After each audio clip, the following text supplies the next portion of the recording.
Neața, voi. Azi e 15 mai.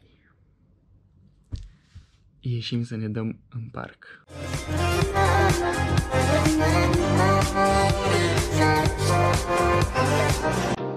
Ok, știu că nu sunt încă în pijamale, dar înainte de a vă lua cu mine în skatepark, trebuie să fac exercițiile pe care le-am făcut în fiecare zi în această carantină.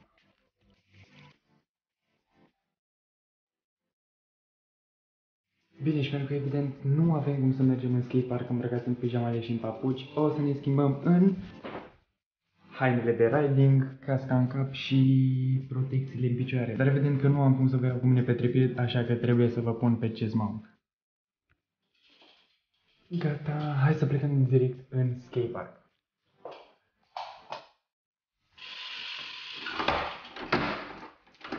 Îmi pare rău dacă să mă auziți foarte nasol, doar că astăzi bate puțin cam rău vântul și abia așteptam să ies, să merg și eu la un drum puțin mai lung și mai ales să mă duc în parc să mă dau. Acum tot ce sper e ca parcul să fie deschis pentru a putea merge liniștit să filmez și eu câteva tricuri, pentru că voi n-ați mai văzut câteva tricuri blană de super mult timp.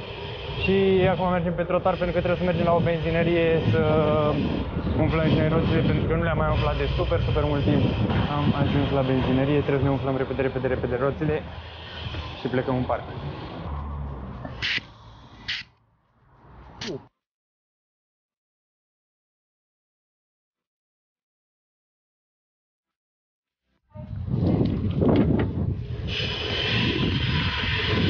Mamă, nici mai știu cum e să sar la... Aoleu!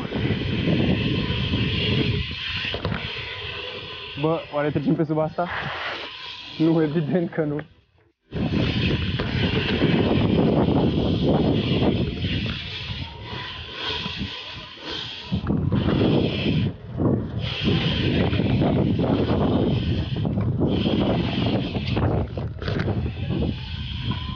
Curge secundele?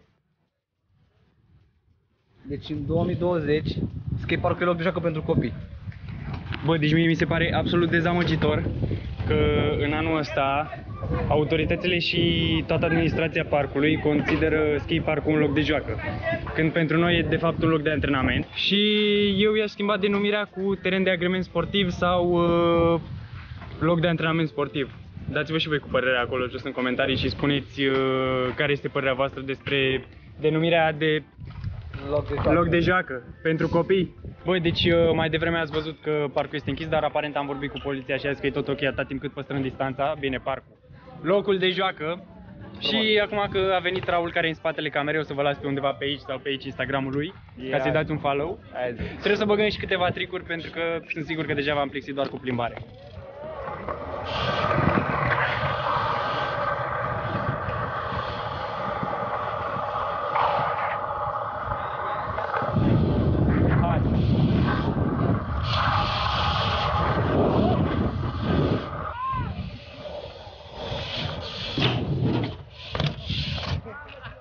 Hai că mai dau ceva pe boxul ăsta, dar dau altceva. Aici.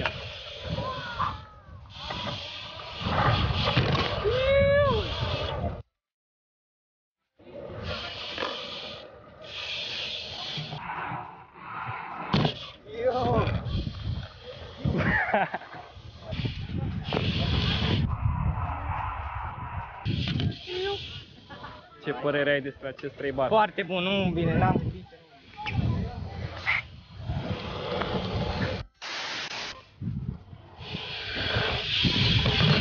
Oh, street.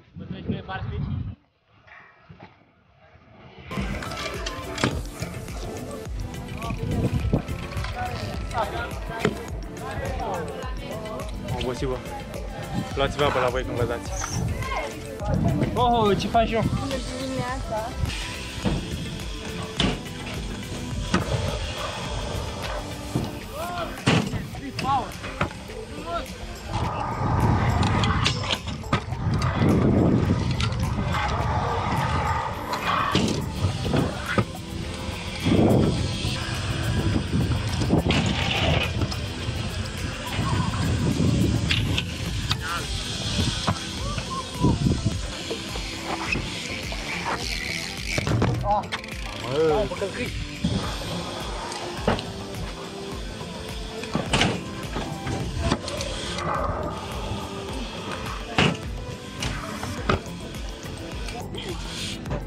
Ia scoate, scoate.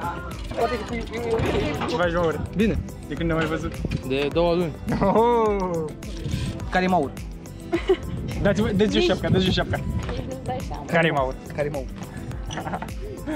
Auzi, dacă GoPro ăsta mai e nevoie de el? Nu. Băi, nu-i fura, stai, lasă aici. Aia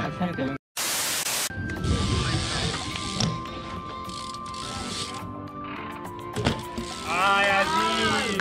Hai, back to back. Hai.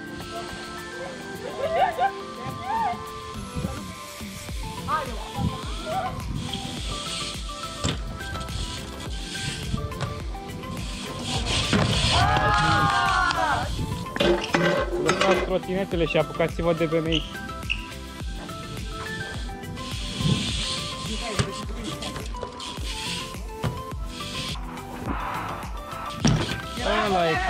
Ăla e.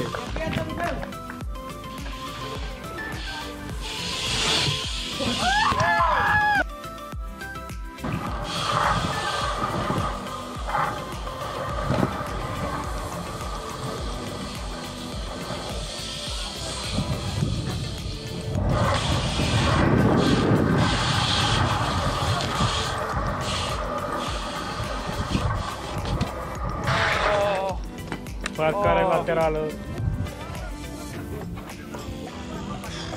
Salut! O să trăiți, domnul! Ce zici, mă? Frumos! Salut la Bruno! Salut, blogului! Așa! Hai! Vechi de un an, da? Apar ce pe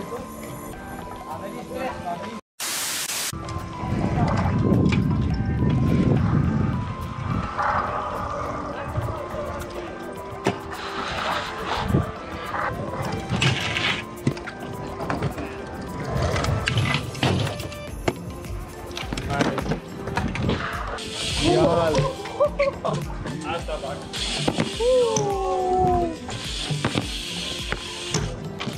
Ce părere ai despre acest trick? Frumos. Nu. Catalogul.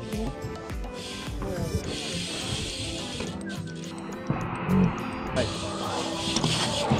Am zis că ăsta e, am zis.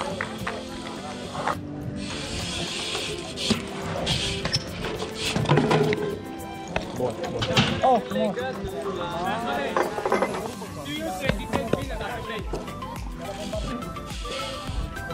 Mai Bobo.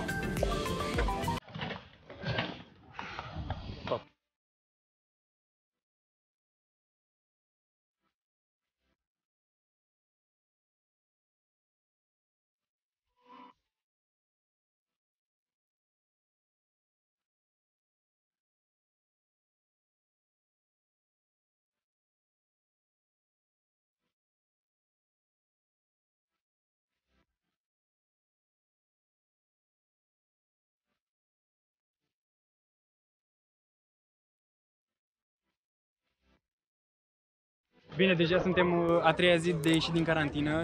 Pe data de 15 mai, atunci când am filmat vlogul, nu am apucat să fac absolut niciun outro, pentru că am fost super obosit și am fost prea chitit să mă dau. Tot în ziua aia, după cum vedeți pe Uber, pe aici, peste tot m-am ars ca naiba de la soare, deși nu mă așteptam să mă ard.